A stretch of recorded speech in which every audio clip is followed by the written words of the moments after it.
Apporter des changements positifs dans sa vie est une belle résolution. Toutefois, ce bel objectif nécessite plus qu'une envie. Il nécessite toute une stratégie à mettre en place et une certaine discipline dans l'exécution afin d'obtenir du résultat. La positivité est une attitude consistant à aborder les défis ou les problèmes de la vie sous un angle plus optimiste, sans voir le monde comme un endroit plein de fantaisie et sans bien sûr ignorer les aspects négatifs de la vie.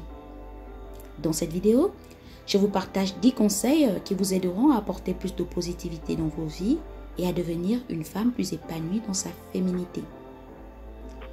Bonjour à toutes, je vous souhaite la chaleureuse bienvenue sur Feminita Academy. J'espère que vous portez toutes bien. Je me présente, je m'appelle Marie et sur cet espace, je vous partage du contenu sur le style, l'image et la féminité. En plus de ce contenu, je propose également des conseils, formations et accompagnements dans le personal branding et dans la valorisation de votre image en société. Vous trouverez toutes les informations sur mon site www.feminitaacademy.com. Avant que je n'oublie, abonnez-vous à ma chaîne si ça n'a pas déjà été fait. Bienvenue au sein de la communauté Feminita Academy. Likez et partagez autour de vous à toutes celles à qui ce type de contenu pourrait plaire. On y va ensemble pour plus de positivité dans nos vies.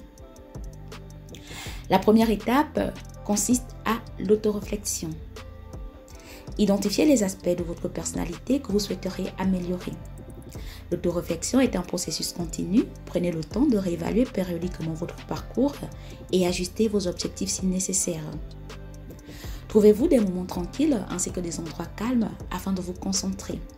Interrogez-vous sur vos valeurs, vos aspirations, vos expériences, votre parcours afin de mieux vous comprendre. Soyez assez honnête envers vous-même et envisagez des pistes d'amélioration. La deuxième étape, c'est de se fixer des objectifs. Définissez des objectifs spécifiques pour le changement positif que vous recherchez. Pour le faire, ayez déjà des objectifs réalisables. Soyez clair sur ce que vous voulez accomplir. Et de ce fait des buts spécifiques. Ensuite, ayez des objectifs mesurables. Établissez ainsi des critères concrets pour évaluer votre progression. Assurez-vous que l'objectif est réalisable avec vos ressources ainsi que vos compétences actuelles. Alignez toujours vos objectifs avec vos valeurs ainsi qu'avec votre vision à long terme. C'est important. Fixez-vous une date limite pour maintenir la motivation ainsi que la concentration. Soyez prête à ajuster vos plans en fonction des changements de circonstances. La troisième étape, c'est de développer des compétences. Acquérez de nouvelles compétences ou améliorez simplement celles que vous possédez déjà. Pour cela, identifiez clairement les compétences que vous souhaitez améliorer ou acquérir. Ensuite, utilisez toutes les ressources possibles pour le faire. Vous avez les livres, les podcasts, les cours en ligne ou simplement rejoignez des communautés pertinentes ou recherchez des mentors afin d'obtenir plus de conseils. N'oubliez pas que la persévérance ainsi que la pratique constante sont les clés dans l'acquisition de nouvelles compétences. La quatrième étape consiste à soigner votre apparence. Pour cela, adoptez une tenue ainsi qu'une hygiène qui reflète positivement votre image. Adoptez un mode de vie sain comprenant une alimentation équilibrée, une hydratation adéquate, ainsi qu'une activité régulière. Habillez-vous de façon élégante et dans un style qui vous corresponde. Assurez-vous de maintenir une bonne hygiène personnelle. Travaillez ensuite sur votre posture et votre confiance en soi pour une meilleure image physique. N'oubliez pas que l'estime de soi joue un rôle crucial dans l'apparence physique perçue. La cinquième des étapes, c'est de travailler sur votre communication. Améliorez vos compétences en communication en écoutant activement et en vous exprimant clairement.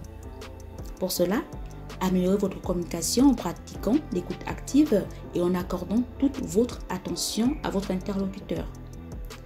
Travaillez sur la clarté de vos messages et utilisez un langage non verbal positif tout en ajustant votre ton en fonction du contexte. Sollicitez de temps à autre des retours constructifs et apprenez à gérer le stress lors de vos conversations importantes. La 6e étape consiste à cultiver des relations positives. Les relations sociales sont importantes pour notre bien-être émotionnel et mental, d'où l'importance de les cultiver. Entourez-vous des personnes qui vous soutiennent et vous inspirent. Pour cela, favorisez la communication positive. Notre communication influence grandement la qualité de nos relations. C'est pourquoi il est important de développer une communication qui contribue à des interactions positives et édifiantes. Cultivez l'empathie et la compréhension mutuelle. Elles sont importantes pour éviter les malentendus ainsi que les conflits. Enfin, favorisez la confiance et la coopération. Ce sont des éléments clés pour renforcer des liens et pour se sentir en sécurité. La 7e étape consiste à pratiquer la confiance en soi. Croyez en vos capacités et en votre valeur personnelle. Pour cela, apprenez à vous connaître. La connaissance de soi vous permettra de savoir ce dont vous avez réellement besoin, de discerner ce que vous voulez de ce que vous ne voulez pas et d'identifier les actions à mettre en place pour pouvoir atteindre vos objectifs. Renforcer sa confiance vous évitera les comparaisons négatives afin de vous focaliser sur ce dont vous avez réellement envie et besoin. La 8e étape consiste à apprendre de ses erreurs. Utilisez les expériences négatives comme des opportunités d'apprentissage. Tout d'abord, reconnaissez vos erreurs. Vous devez accepter la pleine responsabilité de votre rôle dans le résultat. Cela peut être inconfortable, mais tant que vous n'avez pas accepté votre part de responsabilité, vous n'êtes pas prêt à changer. Identifier et reconnaître les erreurs commises permettra de les éviter à l'avenir. Cependant, il est important de se rappeler que l'erreur est humaine et que nous n'avons pas à nous punir pour les erreurs commises. Il faut juste en tirer des leçons et les mettre en pratique. La 9e étape, c'est de rester authentique. Ne prétendez pas être quelqu'un d'autre avec vous et avec les autres. Pour cela, apprenez à vous connaître. Prenez le temps de réfléchir sur ce qui est important pour vous et ce que vous voulez réellement dans la vie. Restez fidèle à vos valeurs et ne laissez pas les désirs des autres intruser vos vies. La 10e et dernière des étapes, c'est de faire preuve de patience. Bien sûr que les changements positifs prennent du temps. Soyez patiente et persévérante. Les bonnes choses se font avec beaucoup d'amour et de patience. Alors, armez-vous de patience tout en savourant les petits pas que vous ferez vers la positivité.